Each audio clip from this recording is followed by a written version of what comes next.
Thanks very much, Kieran O'Donnell, and can I thank all the contributors for really, I suppose, which has been a very wide-ranging debate.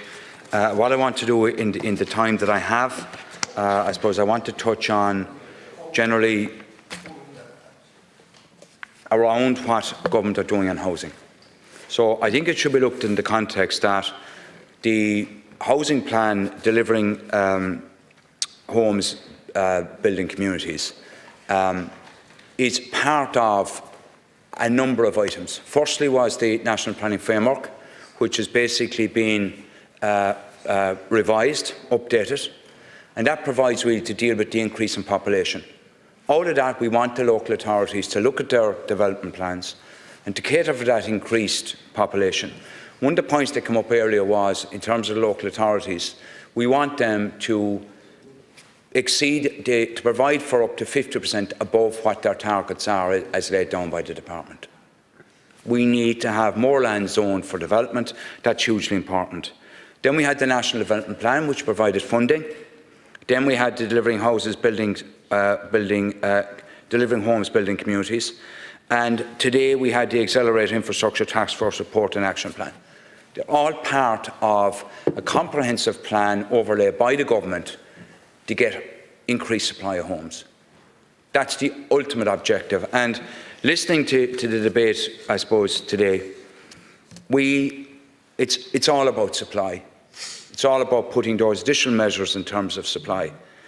And if you look at the Delivering Homes, Building Communities plan itself, some of the areas I think have worked very well for people who are looking to purchase a home or rent a home.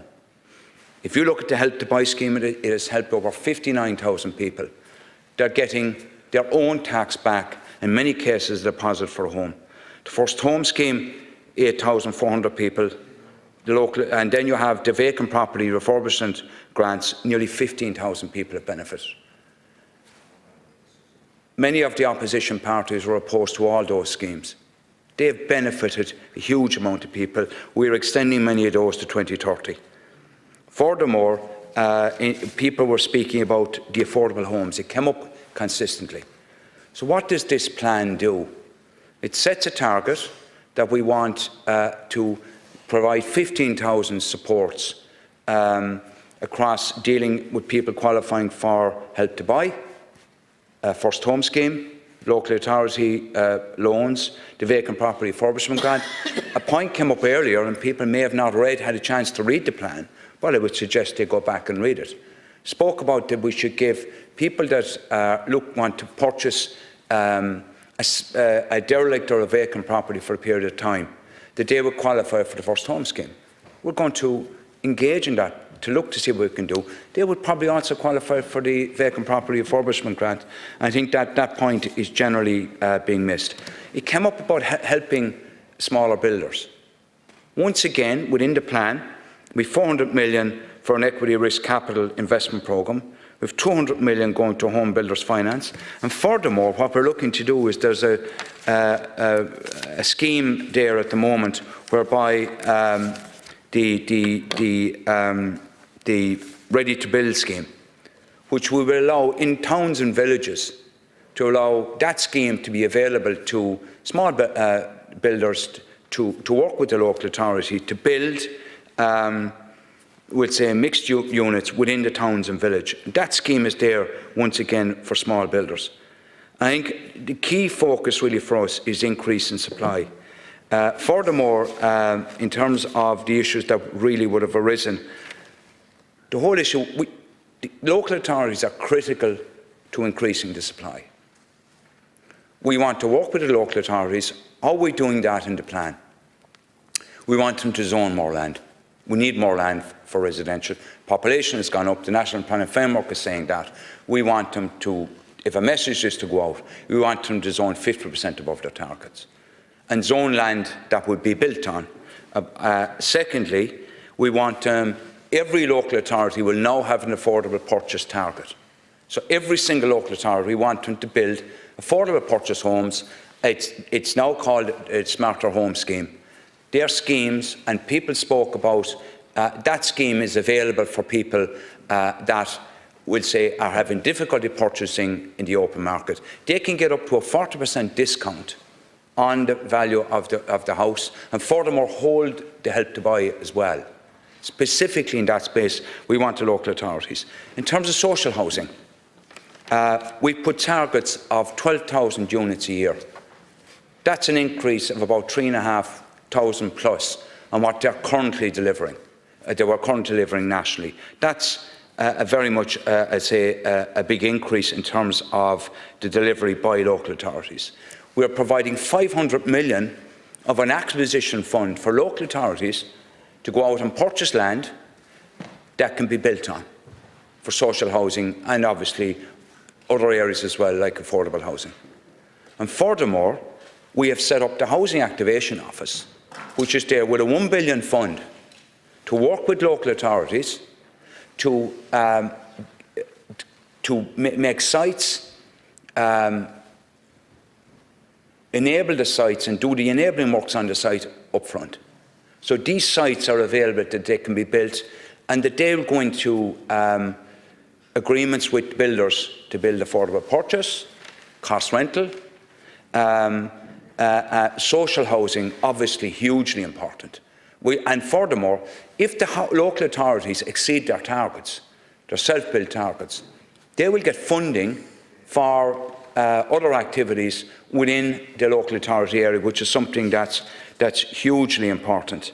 Came up out of defective concrete blocks. Legislation was introduced by Minister Brown yesterday, which we're very much looking in that area. We also, and I want to, I suppose, deal specifically with my own area, which in housing, which is for older people. A couple of points. We've increased the housing adaptation grants to 130 million, up 30 million this year, and that will apply to across all older people, disabled people. Furthermore, we're looking to increase delivery of housing for older people, social housing and private housing. One, in the area of the rental market, we're going to do a body of work because people who are retiring, their income will drop, and we want to ensure that we deal with that issue. Furthermore, we want to give choice. It's all about choice. So if people wish to purchase a smaller home, that we'll support them in terms of looking at bridging finance. If people wish to adapt their own homes to suit their own needs within the home, maybe a smaller unit, separate unit, we'll support that. We're looking at planning exemptions. It came up about modular homes. That's a body of work underway at the moment in terms of looking at planning. So really, I suppose the point I'd make here is that this is a coordinated and comprehensive plan with the National Planning Framework, with the National Development Plan, with the furthermore with the plan that we have now that we're discussing here today, which is delivering homes, building communities, up to a 2030 plan. And then today we published the Accelerated Task Force report and action plan. And what I would ask is, members are speaking about that they want to see the barriers removed. This particular plan that's been published today is a plan that wants to remove barriers.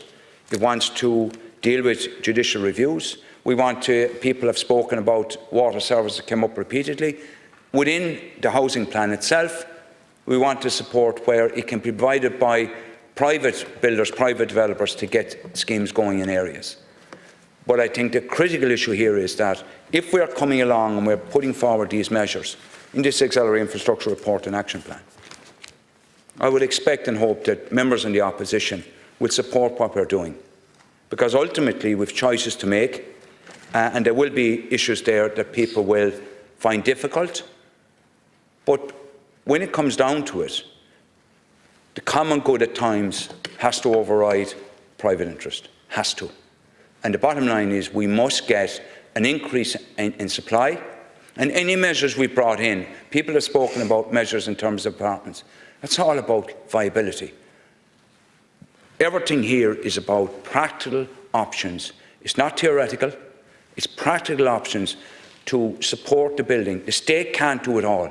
We have to work with the private sector as well. We put in 9 billion, costs about 20 billion a year to build 50,000 homes. So ultimately, it's about a coordinated approach involving both the state and the private sector, and working very much in a collaborative way, I would hope, across the House, so we can continue to increase the supply of housing.